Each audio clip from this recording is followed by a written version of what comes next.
ఓం శ్రీ పద్మావతే భూదేవే సమేతస్య శ్రీమద్వేంకటనాయకస్య నిత్య షోడశోపచార పూజాం చ కరిష్యే ఆవాహయామి.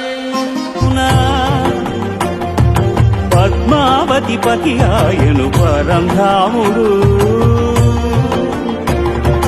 సకల సురలు ప్రార్థింపగ శ్రీదేవిని భూదేవిని ఎదను నిలుపుకున్నాడు వెంకటేశుడు. ఆపదముక్కులవాడై అభయములిచ్చెడివాడై ఆపదముక్కులవాడై అభయములిచ్చెడివాడై సప్తగిరుల వెలసినాడు శ్రీనివాసుడు.